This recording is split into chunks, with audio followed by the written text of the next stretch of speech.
I'm here because we're doing we're recording a new SmartLess.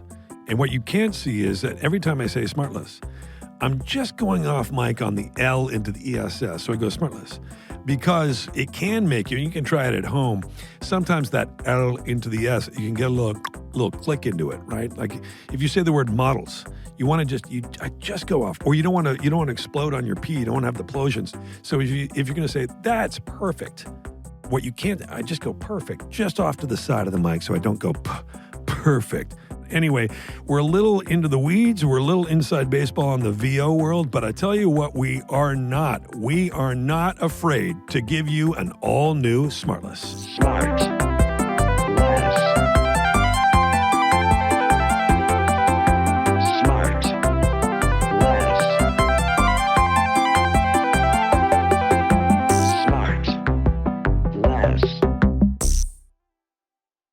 So, listener, you're a part of a double reboot episode. Yeah, we had two reboots. Both Will and I had to reboot this morning. Yeah, which you are the reboot champ of our trio for sure. Yeah, for some reason my computer is always the one that's a little, it's a Dell. I love her. Great musician, bad computers. Yeah.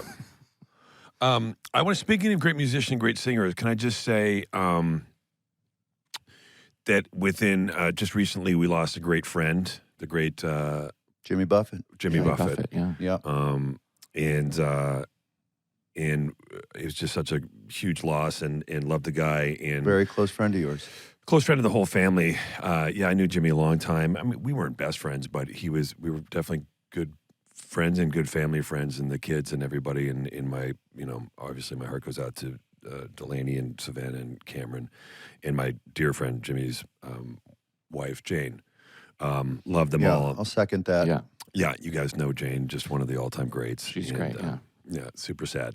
Super sorry sad. About that. Sorry, and a huge loss. What an awesome guy, apart from being an incredible singer-songwriter, just a big-hearted guy. Yeah, he's one of those guys, too, that you hear after how many friends he had. You're just like, oh, my God, everybody knew him. Everybody loved him. Yeah, he was the most generous, kind dude.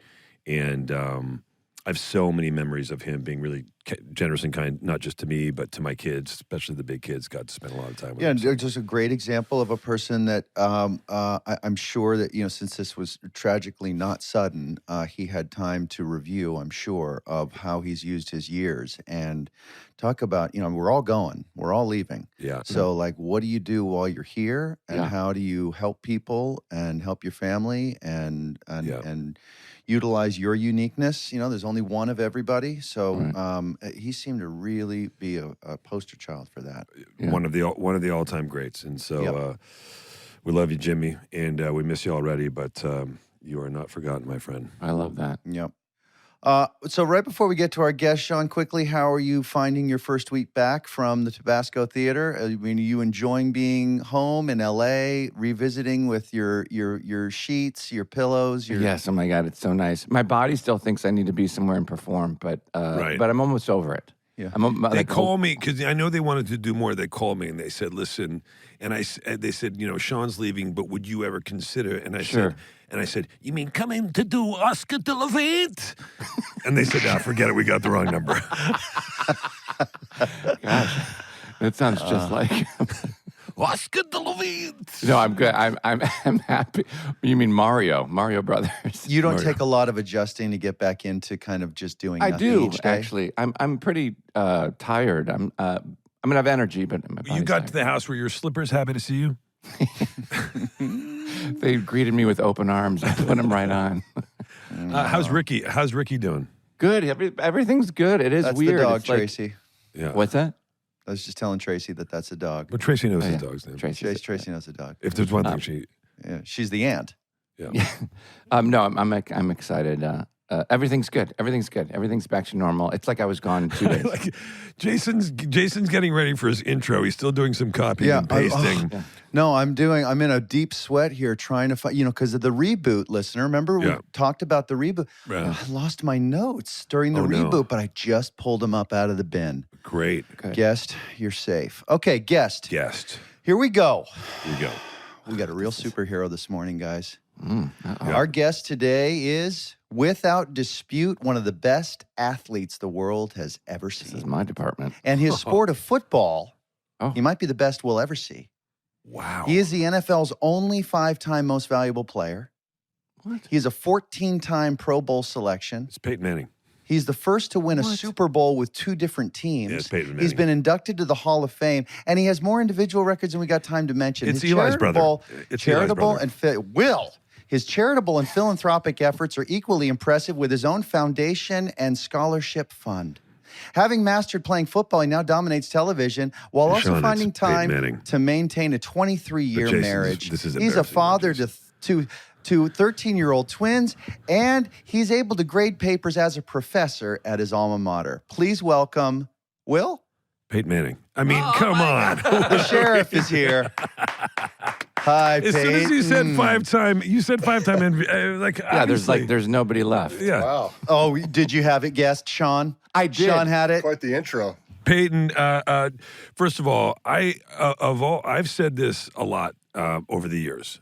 From the first time I saw you on a sketch program, of which I'm not going to mention, Yeah. and throughout all the number of commercials you've done and things you've done, and I don't want to embarrass you, Peyton, I think you're the best actor, athlete of all Yes. time. Of all time. Of I have all a question time. about Hall this. of Fame. Hall of Fame, awesome timing. And that's not a thin category. It's not. It's a big category. So, and I say this not to embarrass you. Yeah. Talk us through a little bit how the Manning cast started, because I love that you guys ended up doing it and that you're on TV every week, you and your brother. Yeah, he's awesome. How did that come about? What was the thing that you guys were like, oh shit, did somebody come to you, or were you like, Eli, we should be sporting our junk on TV every week? No, well, yeah, it's funny because you hate to say anything good, came out of the pandemic, but obviously there was a lot of things being done remotely during the pandemic, including broadcasting, certainly. And so I've been in talks, Will, with the doing the traditional broadcasting, right? Which I don't think people understand what that really entails, right? The Chris Collinsworths, the late John Madden, who really created it. It is go to the town where the game is on Friday, watch practice, interview the home team. Saturday, visit with the visiting team coming in, and then sit around all day Sunday or Sunday night or even Monday to do the game. And then when you get back home, you're really not home because you better be studying where the left guard went to high school and what his 40 time is. I mean, you have For to the know upcoming game. more than a quarterback would. Quarterback just has to know the defense, right? A broadcaster, you got to know special teams, you got to know the depth chart. And so anyway, that's what I did not want to do because I got young kids playing sports, wanted to be there on the weekends. My dad was at my youth basketball games, pee-wee football games, those kind of things. So that was the priority. And then, so I kind of approached ESPN. I was like, I saw the remote thing. Is that going to continue? I could get my brother. He's unemployed. I could get him, kind of into the mix. Literally, Eli, he literally thought they were joking. He's like, wait a minute.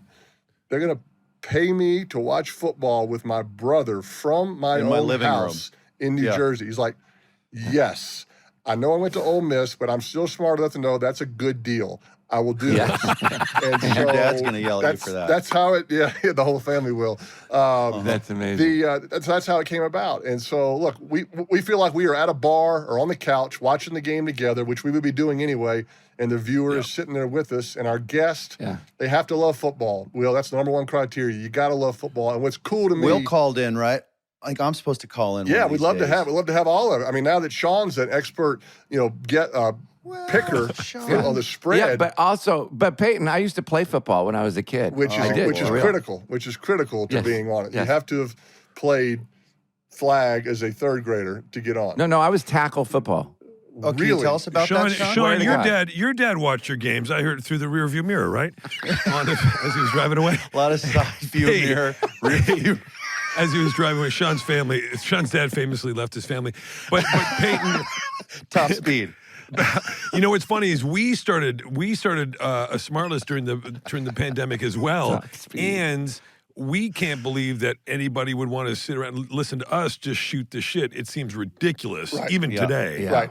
It's It's shocking. nuts. It's just, no, it's different. And I think people, like I said, I think when the game's good, we're talking about the game. When the game's not so good, nobody wants to hear about the 3rd and 1 run play and what defense they were playing when it was a 1-yard gain. Like, who cares? Let's talk to, Condoleezza Rice about why she likes football. So I think the cool thing about it, Will, is that there's so many people from different backgrounds. I mean, we had President Obama last year, Condoleezza Rice. Snoop Dogg is a huge football fan. He's been a youth football coach in L.A. for years. Sean, do you know what Snoop Dogg is? Yes, I do.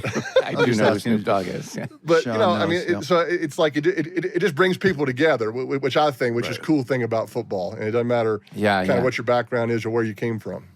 I love football. Liverpool is my favorite team. Oh, boy. I watch every Saturday. And this timed out perfectly, right, Peyton? Because staying at home, your kids are your 13? Yeah, they're 12, 7th grade, and I mean, boy and girl twins. Like literally Monday on, my daughter has a volleyball game at 4:00 Mountain Time that I'll go to, and then at 5 I'll drive over to my buddy Scott's garage, which is where I film it, and do the show at 6:15, and I'm home at 9:30. That's so really cool. How did Scott? Wait, how did Scott? hang on. How did Scott's house turn into the studio? Great quick story. Scott owed me a favor. When you win a football game as a quarterback, you have about 50 texts after a game. When you lose, you have 3. Your wife says she loves you. Your dad, who played, says, "Hey, tough night. I'm proud of you. Hang in there." Your other brother who's a quarterback, Eli, "Hey, some tough conditions, get them next week." I mean, what you don't do when a quarterback loses is replay the game in the text. Like, you don't say, "Hey, really sorry about those 4 interceptions." "Yes, thank you. I remember. I was there. It was 20 minutes ago." My friend Scott, we've all done this. Have you ever texted someone accidentally? You're talking about them and you text the person that you're talking about? Yes. I threw 4 interceptions against the Bengals one night. I come in, I got 4 texts. My dad, my brother, my wife. I have a 4th from Scott, who texts, says, "Hey, do you think Peyton has money on this game?" Okay? I mean, we've all been there, right? Do I respond? No. Do I know it's an accident? Yes. Does Scott call me on Thursday to say, "Hey, my 10-year-old was playing with my phone if you got a weird text"? I'm like, "All right, Scott. The fact that you blamed your 10-year-old son, now I have a problem with it." So 10 years later, Scott's a dirtbag. Yeah, I said, "Scott, I need your garage, okay? You owe me. That was mental trauma, so I'm using your garage," and that's how it came about. No. Now, wait, Peyton, do you just not have the space in your studio apartment that you live in? Yes, it's tight quarters in there. The equipment, I didn't know this, stays there all year. I thought it was like we're going to pop in and we'll pop out when we come back in a couple of weeks. We only do 10 games, by the way. We don't do all 17. I don't want to see Eli 17 weeks in a row via Zoom. And so that equipment staying there year-round didn't excite Ashley. We were doing a little house construction, so that's why I called Scott's garage. Eli does it from his back house in New Jersey. Okay. Scott's got an extra man cave, right? He does, which is not a cool word to use on TV, so we say garage. Yeah, it's not exactly, Jason. How dare you? There must be some good tax implications for Scott, too, I imagine. Scott's getting a sweet depreciation. I don't really know what he gets out of it. He wants to come, like, before the game. I don't let him come. I let him come, like, twice. 2 out of the 10 games he gets to come by. You don't let him come by to his own garage. He needs to vacate his home? Does he have children or pets or anything? He doesn't live there, at least that I know. He's a car collector, but that's where it is. But, I think 2 games is plenty. It's good. You got to get him on you got to get him on. Oh, God, but he liked that. He would like that so much. He obviously likes football because he was watching that Bengals game in the 4th quarter after I'd already thrown 4 interceptions. So it's clear that he's a fan. Fuck, that is so good. Wait, so Peyton, when you went, I was curious to what Will was saying before about going from, football to acting or, just kind of all around personality. What was it like to go? What was it like your first time when someone was like, "Hey, we want you to do this commercial or this thing," or whatever it was, whatever the first thing, and how awkward it must have been not being an actor to kind of look at the camera like, "This is bizarre. I don't know if I want this." Like, or was it something you wanted and you're like, "I can do this. What do I do?" What was the feeling like? Yeah, it's never really something that I guess wanted or thought that I was going to be able to do. You play quarterback, and all of a sudden you start getting asked to do a few different things, right? They want you to come speak to a school, right? And certainly you do interviews. Now, I will say my dad, having played the great Archie Manning for 14 years, Sean, that helped me, right? I mean, I think my dad helped me as much with things off the field that come with being a quarterback as opposed to just on the field. I mean, he always said, do your interviews after you lose, sign autographs. Yeah. And is that something you have to hone, being able to interview and stuff like that? Yeah, I think so. Yeah, I mean, I still say, and too much. And he's always, still to this day, my dad texts me and Eli at halftime with like a full, grade of the film. Like, Peyton, quit saying, I mean, it's like literally, it feels like we're back in kids. So the commercials, look, I remember Will, saying that to me. People told me, hey, well, you have good timing. I'm like, yeah, I try to throw the ball on time, try to hit the receiver out of the break. They're like, no, in commercials. And so I don't really know what that means, but I know that I like to laugh. I know that my brothers made fun of me a lot, and I laughed at that, and I would dish it back. I know that in an NFL locker room, Sean, you better have thick skin. You better be able to take it. Yeah. And so for a football player to take their helmet off and show that they don't take themselves too seriously, I guess that's kind of what I think about. But by no means, don't insult acting by saying I'm an actor, right? I'm a ex-jock that can read a script and can say the line in the way I would normally say it. I think that kind of helps. But you've got an infectious comfort with your own skin that doesn't seem like it's something that's new. But JB, I think that is, and Peyton, you said it. I think it is that you get the sense that you don't take yourself too seriously, which is great. And having that ability to be able to laugh at yourself is key to it,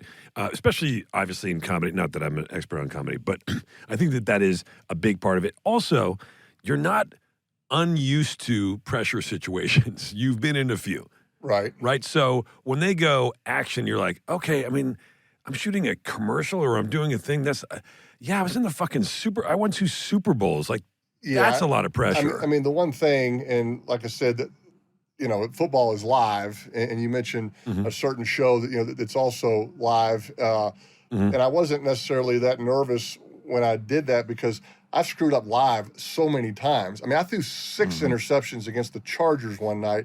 Would have thrown 7 easily. Thank God we ran out of time. And so I just texted you about that. You did? You remember that game? Yeah. I just want to remind you about those interceptions. Yeah, thanks for bringing up all my highlights on this show. And so, I guess when you're used to doing live and screwing up live, that when you can read a line and have a chance to do it again in a commercial if it doesn't go well, I guess that certainly makes it a little less stressful for me. But I'm pretty coachable, I will say. When the guy says, here's what I want you to say, my Tennessee education goes as far as at least being able to follow those instructions. Right. I remember that because I remember when you did that show, and I remember my ex-wife Amy. We were like, man, I didn't talk to you. I wasn't famous yet then, so nobody wanted to talk. None of the guests wanted to talk to me yet. None of the hosts. But I remember us talking about it at the time and being like, man, he was so good and relaxed. That was what it was. Is you were really relaxed. Which is key. Well, I mean, that was easy. Look, that was easy to be relaxed because I was around some incredibly talented people. I think the favorite part about that particular show was I got to go in the huddle with, in a football game, Will, you don't get to have a 12th guy in the huddle, right? You don't get to have a shadow for the day. I'm like, hey, you're in the way. Get out of the, running back's path. And so, in that deal, I love going behind the ropes in a different field. And so that's kind of what's been fascinating to me in some of the different things I've gotten to do. Yeah. But you definitely needed to find a confidence and a sense of peace with being the center of something and being comfortable with basically having the ball. You asked for the ball. Yes. So for the people who don't play football, can you put it in, at the risk of asking a heavy question early on? What is like the most important thing that your average person should reach down and grab when they're asked to go to show their excellence? What is that part of you that you tap into where you're comfortable in a leadership position, that you have the confidence to execute? Did that start really young? Is it something that you learned? Yeah, no, that's a good question because I think, look, for me, it goes back to kind of preparation. I mean, in football, I couldn't throw it, 80 yards down the field like some of these guys can now. I mean, I think Josh Allen and Mahomes can literally throw it 80 yards on their back foot. Couldn't outrun anybody. If you ever watch me play, Sean, you should know that, right? I had a coach tell me once that I couldn't run out of sight in a week. Right. That was nice. Took me a while to figure what that meant, but I think it means I'm not fast. And so I got to out-prepare them. I got to study more film than them. I got to know my plays. My receivers and I got to be on the same page more than anybody. And so and I think that preparation has served me in these other capacities. Like, I am not afraid to ask questions and go, hey, Amy, like, tell me how you want me to say this. Tell me what you want me to do. Hey, director, what do I do? My dad used to give me quotes as a kid, and there was a great quote when he gave me when I was in high school. Pittsburgh Steelers head coach Chuck Noll once said, pressure is something that you feel only when you don't know what the hell you're doing. And, man, that just stuck with me at the time in school, but it applied to football. Nervous? You bet. I got nervous before every game. Matter of fact, I think it's good to get nervous. That means you care about what happened. That pressure, that's different. That means you really haven't done your homework, right? That's a bad feeling. Great so distinction. I think that's kind of what always served me well, and it kind of helps me in these other ventures that I'm doing in the second chapter. Yeah, because as a quarterback, the games I watch, it's like they're always, like Jason just said, you're always the leader. Like, you have to have that DNA, that build, in order not just to be a great player, but to lead and by example, right? It takes a certain intelligence too, and I'm sure it's rare. That's why there's so many it's hard to find so many great quarterbacks. I'm biased. It's a hard position. Yeah, I mean, when you play, I think you got to sign up for all of it. You got to accept the blame it's a big when you don't win, and when you win, you got to share the credit with others. And it's there's no question it's not for everybody. Can I ask a question about a certain play? Sorry, Jay, and then I'm done. Go. Because I really do love football. I've talked to the guys about What does hut mean? Oh, go ahead. And then ask him about Omaha. And why numbers? 23, 46, hike.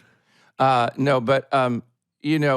am fascinated by the science of it, like by the talent and the science of you in your brain figuring out how hard and fast to throw the ball to reach at a certain distance, a short distance or a long distance or whatever. That fascinates me. But dumb question, just as a stupid spectator. Additional dumb question. I guess they're all dumb questions. I'm always so curious when there's a play where all of the players are like, stuck together, like in the most dense amount of players. You always throw it to that corner when there's all these defense people around and then you look on TV, you're like, there's 8 other guys wide up. Like, why did you throw it to the crowded part of the field? You know what I mean? Are you talking about in general, or are you actually saying that to Peyton, that he No, like in did general, that? in general. Do you know what I mean? On TV, it always seems like, why do they just throw it to the 17 players that are around the one open guy receiver instead of the... So like the offensive linemen, the big guys, they aren't eligible to catch a pass. So that eliminates those 5, right? Yeah. So, the left tackle might But if they're look open. Well, yeah, he looks open, right? Because nobody's guarding him because he's not allowed. Just saying. I call him like I see him. I got it. That's a good idea. And plus, Sean wants to know, well, he's the largest guy, so why wouldn't you throw it to him? He seems like he'd do well with the ball. I'm going to text Mahomes after this and say, hey, the left guard, I got a feeling he's going to be open tonight against the Lions. That's what I'm saying. That's why you need me. Yeah, I like That's that. why Sean, I don't know how it works. I mean, I'm not as well, but like that thing of like, when players come on, they have to like literally declare their eligibility, right? Like who's on the field. Right? I didn't know that. At risk of boring everybody, but about the ins and outs of the rules. Yeah, I mean, there's 5 linemen. There's a quarterback, so that's 6. There's only 5 other players that are eligible to catch the pass. There are certain formations that you can line up in where an offensive lineman is eligible, but he has to tell everybody number 75 is eligible. So the defense hears that and they go, maybe we should account for him. Just run it to the first. I love run it. Old school football. Just run. I love that.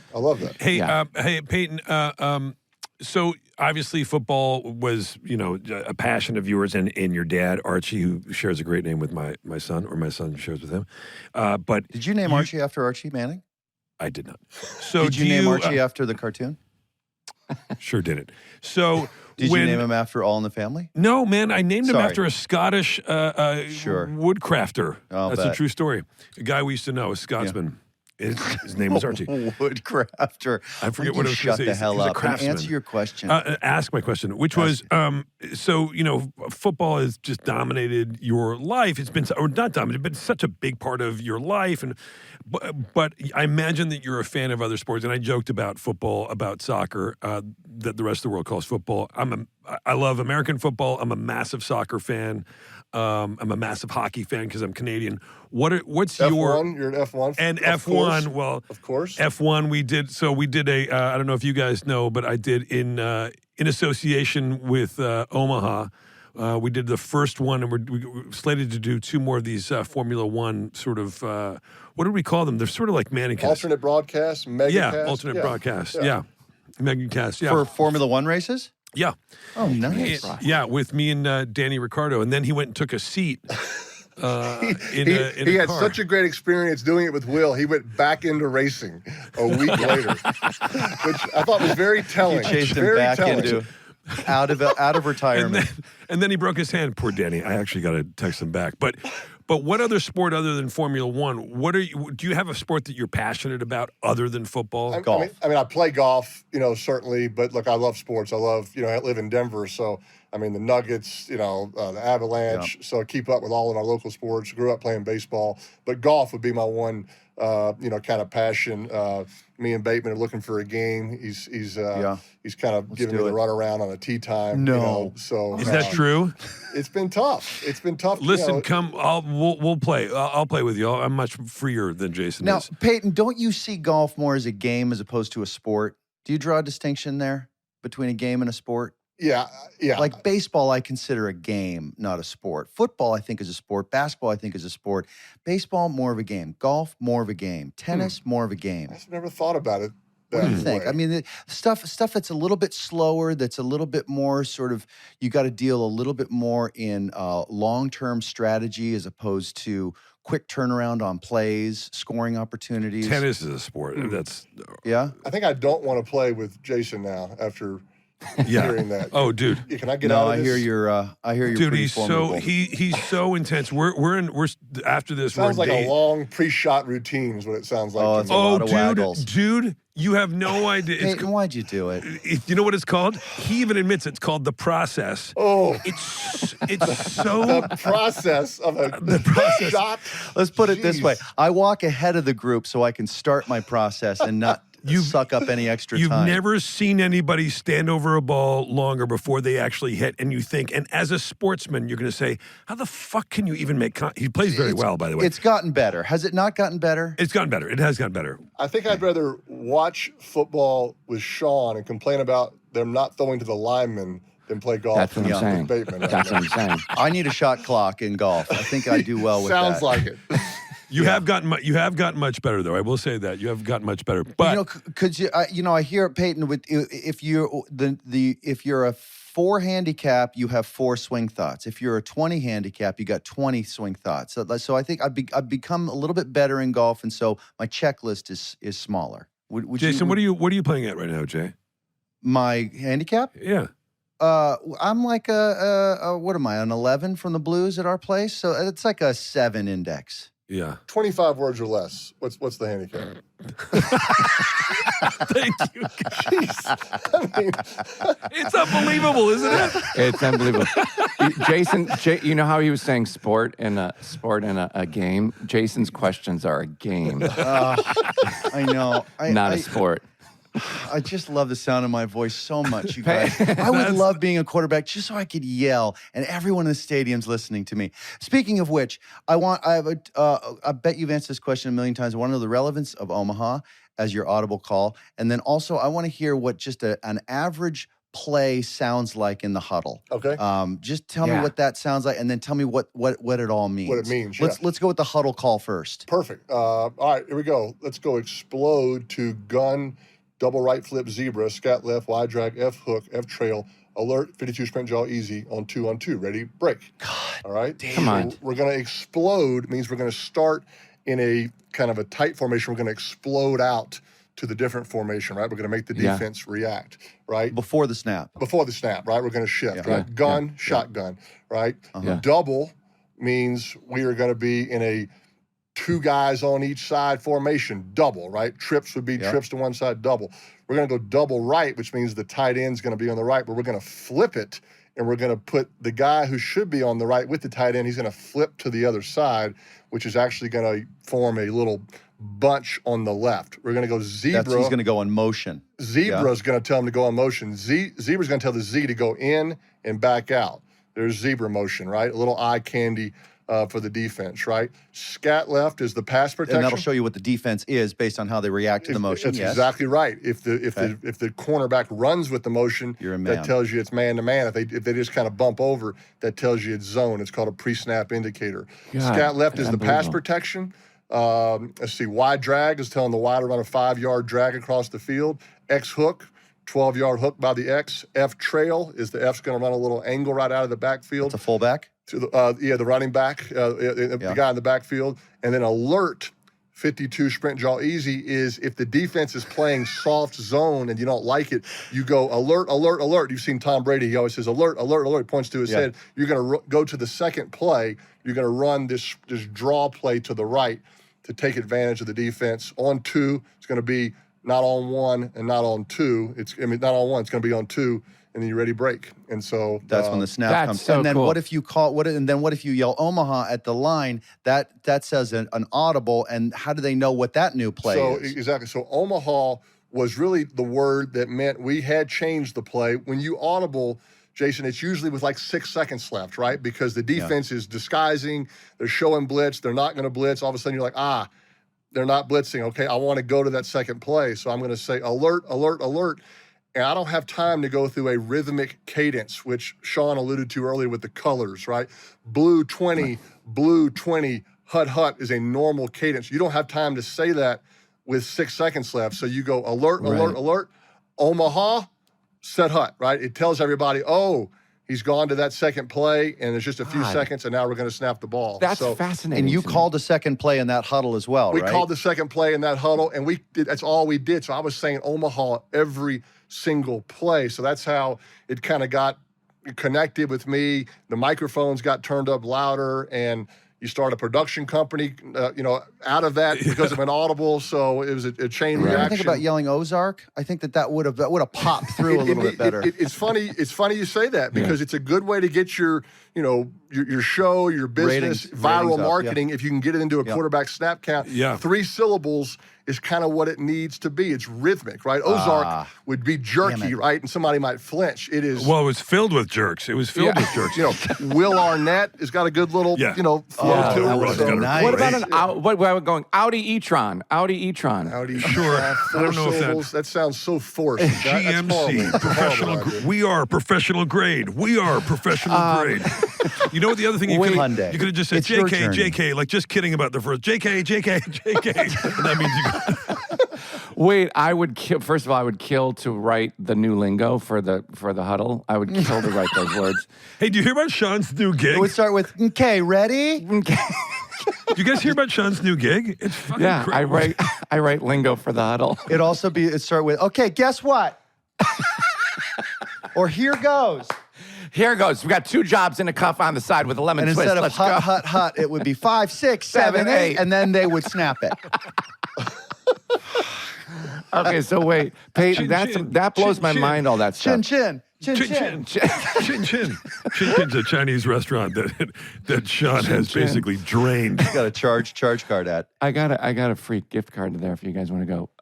So I haven't asked one question yet. Go ahead, Sean. I know. So I think that's all fascinating to me. Is it obviously different teams have different lingo, right? They don't use similar different languages, different verbiage. That's why when quarterbacks change teams, it's hard to learn the new vocabulary. Aaron Rodgers is going to the Jets this year, but the guy that's calling the plays came from Green Bay. So Aaron knows the language. He knows the verbiage. So he's going to be able to play fast and play well. Learning a new system is hard. It takes time. Yeah. And so that's a huge advantage for the Jets this year. What would you do if another quarterback started yelling Omaha as their audible barking? I'd send him my address. I'd expect a check, like kind of like I have a letter from a lawyer. A little bit of patent on that. Yes. Exactly. Peyton, I've always wondered about this, because we do it a little bit. We're kind of carnies doing what we do, in that we move around a bunch, and sometimes it sort of coincides with the school year or whatever, and kids and all that stuff. You start out, you're a single young man right out of college. You go pro. You have a very successful career, and then you get married, and then you have kids. What is that life like as you're sort of in the latter half of your career and your kids are growing up and you're on the road and stuff? At the risk of getting too personal, just what was that dynamic like? And being an athlete, and you've got to take care of yourself, you got to manage your sleep, you got to manage your diet. How does that fit in with the home life? Yeah, it's funny. Football is pretty good on travel, right? And I think people completely different than basketball or baseball. Football, you travel Saturday 8 times a year, right? Just 8 road games, and you're back home Sunday after the game. Baseball, Good point. Right. You're spending 4 nights in the town. Basketball, you're on the road. So football is actually is pretty good from that standpoint. We didn't have kids until basically we got to Denver toward the last half of my career. But I do think it's a challenge to look quarterback. They say, some people say I can't take it home with me. I think they're paying you to take it home with you. I think you got to really, organize your time and your schedule. Hey, I'm on Tuesdays, my off day. I'm gonna, plan these things with my young kids or do some charity work. But I think kind of writing out your schedule kind of helps quarterbacks, right? But certainly a lot of film study, a lot of things on your own. But from a family standpoint, playing in the NFL is actually pretty good. Yeah, interesting. So, like when you're used to it, because obviously, again, your dad played for 14 years in the NFL, so you've seen it from both sides. Yeah, no, and my dad was a great. Included us, me and my brother Cooper got to go to the practices on Saturdays. Oh, wow. Got to go down to the locker room after games. And so, I think you see more quarterbacks including their young kids and people in their lives, right? Kirk Cousins, in this quarterback show we did, had his kids in the locker room. So I can relate to that. And, I love including my kids in some of the cool things that I get to do. That's cool. What was the tension like when you were getting close to saying yes to Tennessee and not going to Ole Miss? Did you try for Ole Miss? Because Peyton's dad went to Ole Miss, was a big deal there, and then you were no slouch coming up. So what was that decision process going? Was Ole Miss interested? Yeah, they were interested. I was interested. That's kind of where I wanted to go. Jason, that's where I always thought I would go. It's where only college I ever thought existed for the majority of my life. And then you start getting recruited and you realize, there are some other schools. And I got to give props to my dad. My dad said, son, you're 17 years old. You can make your own decision here, right? You decide where you want to go and you go there and I'll have your back. Had he said, you're going to Ole Miss, that's where I went, that's what we're doing, end of the discussion. And he actually took some flack from people that he knew for not steering me you go to his alma mater, which was tough. But what happened with the first time you played Ole Miss? That was awkward for my for my parents. It's funny when the coach for Tennessee came to recruit me. That was my mom's number one question: do y'all play Ole Miss in the next 4 years? And he says, no, we don't. And it was an absolute lie. We played them twice in those 4 years, right? Which, back then, it was like before the internet. You couldn't really check the future schedules. So, how'd you do in those games? We won both, which was probably helpful. But it was tough. My dad kind of sat on his hands and, wore neutral clothes. And, Eli went to Ole Miss. Everybody was happy. Everybody's at peace now. Mm-hmm. But like watching your dad play football when you were growing up, obviously, the question is, would you have gone into football? Like, do you just think that's what my dad did, that's what I'm going to do? Or that's a great question. I think people think my dad raised quarterbacks. That was his master plan. It was actually the complete opposite. He raised kids. Like, do you think you would have been drawn to it anyway? There's no doubt that I had a real passion for it because I got to grow up around it, right? He was my hero, my dad, favorite quarterback, all of that. But it was never a plan. It was never like, hey, Peyton, we're going to go run 2 miles this morning. People used to say my dad had me watching film as a 5th grader. Like, that is total bullshit, completely made up. And they used to, he tried to raise normal kids, and maybe that's why it ended up happening because it wasn't some master plan, right? And it wasn't forced upon you. Absolutely not. No. And dumb question, worst injury ever? I've had neck problems, during my time with the Colts, and had several surgeries that. Oh, really? Yeah, that must have been scary. Yeah, because the neck takes everything, right? I remember that. I remember that. The doctors that I went to, I basically challenged them to tell me, hey, tell me I can't play anymore, and that's the end of it. I will walk away today. I want to be healthy for the rest of my life. And I mean, they just wouldn't say it. They said, hey, your neck actually is secure. You have nerve damage in your right arm. So I had weakness. That was kind of my issue. But, I remember the doctor that I trusted most, he's like, Peyton, if you were my own son, I'd tell you, you are cleared to play. If you get your strength back, you're good to go. And so that's kind of what it was for me. By the way, it should be noted, sorry, just to stay on the neck thing, I'm not kidding. Chappie, Mark Chappell, who's my buddy and writing partner in England, who's a friend of the show, he literally texted me during 10 mints ago, out of the blue. I love you. He says, in the end, I decided to have surgery on my problematic muscle in my neck. Oh, wow. ... I never looked back. Very nice. That's a joke. Thank you, Chappie. Stupid. Out of the blue. So with you and Eli kind of boldly going into a lane that your father had already been incredibly successful in, it's just, I think it's really incredible that you guys had the courage to do that, knowing that you're probably going to be unfairly judged, and then had incredible results. Can you talk a little bit about what that process was, making that calculation, and then what it felt like when you guys did so well? Yeah, I mean, we didn't know how it was going to turn out because there was no kind of baseline for what we were doing. And I knew doing it with Eli, Jason, was the only way to do it, right? You talk about chemistry amongst broadcast partners. I know Eli very well. He makes fun of me very well, often, a lot. I mean, the forehead jokes, they get a little old. I'm like, get some new material. I think that gave us a chance kind of coming out of the blocks that we see football the same way. Eli and I used to have these conversations on the bus after a Colts or Giants game, and we could just talk about the play from one of our games, and I could see it. I didn't have to write it down. He didn't have to screenshot a picture of the defense. I'm like, I got it. And so we still kind of can see it that same way. But look, I love talking football with people who love football as much as I do. And Snoop Dogg loves football. There's a little more smoke coming out of Snoop's Zoom than there is Condoleezza's, but he loves football, so it's all good. So look, it's not for everybody. I think people go back and forth between the main broadcast and the B team, which I think ESPN just wants you watching one of their channels.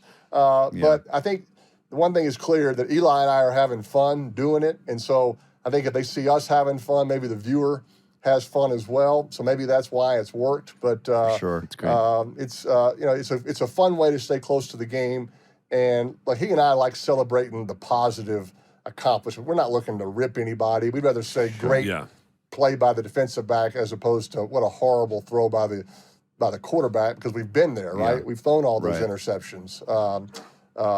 So that's you guys are amazing at it. So appreciate it. It's infectious, man. No, thanks. It's really keep it up, keep going. Thank you for your time today. Peyton. Good to see you again. And maybe we'll see you down the road.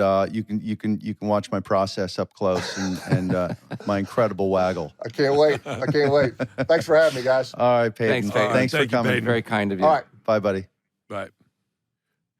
How great is Peyton Manning? I mean, So that great. guy. JB, great one, great cast. Well, I mean, listen, it's this is the greatest thing about this podcast is you get to sit there and you get to talk to these heroes, these people. I mean, I fan out on everybody we have on this show. I don't consider myself your hero. Well, but I mean, present company definitely excluded. It's you get. When are we going to have a chance to talk to Peyton Manning and be like a little boy asking him all these questions? Now that I'm older, I'm actually a fan. Yeah. I was always a fan of his. Always. I love the way he did. A, I thought he was really funny.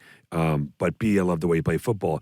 And then C, when he did get injured and came back from it and won a Super Bowl, that was fucking rad. Was that the neck, Will? The neck injury? Yeah. Oh, wow. And people were worried. He talked about it. I mean, he kind of downplayed it. People were worried about whether he'd be able to throw that well again and stuff. And if he really gets hit, is that it? And it just, Sean, it kind of goes to what you were talking about, like having that whatever that thing is of being a leader. Yeah. Like he's got so much confidence in his own ability to bounce back and not to just walk around, but to bounce back and win a Super Bowl. Yeah. You know, I know exactly how that feels. Yeah. I guess you do. Hey, you know the song "I Like Short Shorts"? Does it apply to? I guess. Oh, do, God. do you like Will, short shorts? sit Look back up. up. Well, Wait, is that underwear? Is that what we're wearing today? These are my little golf shorts, my little gray ones. You know, so Will do you want and me to I, wear darker ones today, or Yes. just shades good? Or JB? just longer ones? Will and I hosted a couple of friends of ours that are members at another golf course here in Los Angeles. One of whom's a big friend of the show, has done 2 episodes, a live episode and in studio. And so Will had the idea that yesterday that we should show up and intimidate them by wearing matching outfits, and so we did. We just did, had really? blue pants and a white shirt, Yeah. white shoes, white hat. Can you say who it is or no? Unimportant. But now we're going to their course today. Their course allows shorts. That guy? So Yes, yes, it's that guy. So we're going to wear some shorts today. It looks like, Will. Yes, we haven't we're gonna wear discussed shorts. So these are the light gray. I also have a bit of a darker gray short. Do you have any that are your size? No, they all came in a boy's medium. Yeah. Well, so why don't we rethink the No, sit back down. We Okay, got I it. thought Yep, there it is. And the Garanimals is that you match the top because Yeah. the Garanimals? I tell you what, Sean, we're going to play, and don't worry, afterwards, I'm going to give you the full play play. Well Bye. done. With an assist to Rob Armyarv. Rob Armyarv.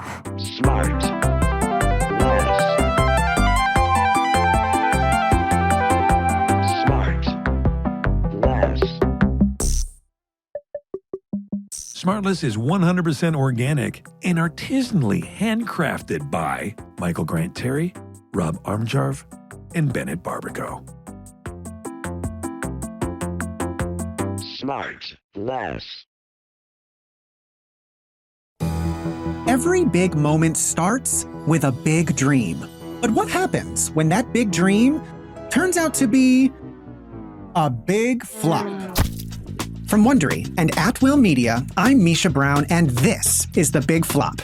Every week, comedians join me to chronicle the biggest flubs, fails, and blunders of all time, like Quibi. It's kind of like when you give yourself your own nickname and you try to get other people to do it. And the 2019 movie adaptation of Cats. Like, if I'm watching the dancing and I'm noticing the feet aren't touching the ground, there's something wrong with the movie. Find out what happens when massive hype turns into major fiasco.